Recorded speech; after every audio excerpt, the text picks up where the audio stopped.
might seem a little different the last time you were home. Aging is a normal process, but it doesn't make it any easier to accept when it applies to our loved ones. We become anxious and concerned when we begin to notice changes that weren't there before. I remember the Christmas when we first noticed that my mom's hands had a tremor that was later diagnosed as Parkinson's disease. The new reality of our loved ones getting older can be a sudden change or it can be a slow process. Either way, it's a new reality that we must accept. It's essential that we confront this new stage of life with a positive attitude and deal with the circumstances to the best of our ability. Here are some tips on how to cope with your parents getting older. First, take the time to know them better. And this may sound strange, especially if they are your parents, but people change over time, and you might be surprised at how little you really know about them. Take time to really get to know them. Ask what their interests are and any dreams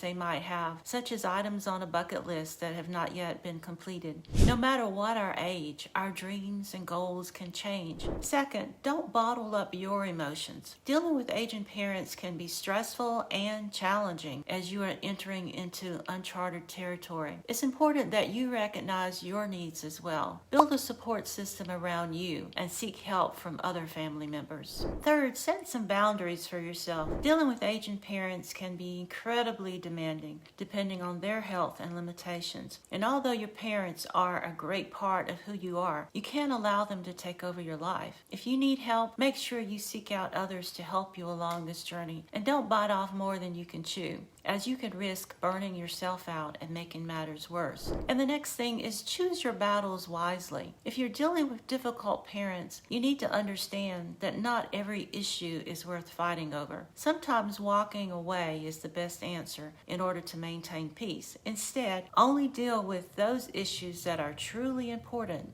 to their overall well-being. Next, encourage regular checkups. Don't wait until something feels wrong before you go see a doctor. Encourage your parents to get regular checkups to maintain a healthy lifestyle. It's also very important that your parents remain active both physically and mentally, if at all possible. Daily walks or seated exercises are great for physical activity. In order to aid mental health, you might suggest something like a new hobby, music, or even becoming more socially active. Now you must understand whether you can become their caregiver if necessary due to aging and loss of independence. You must understand what becoming a caregiver will entail and whether or not this is the best decision for everyone. A doctor once told me that the worst thing you can do is becoming the primary caregiver out of guilt, afraid of what others will think. Sometimes it's better for everyone to hire external help or placement in an assisted living if necessary. Lastly, accept the circle of life. Treasure every moment you have with your parents, even when it's difficult. Be patient with them just as they were once patient with you. The greatest gift you can give them is your love, your support, and your presence. To them, that can mean everything.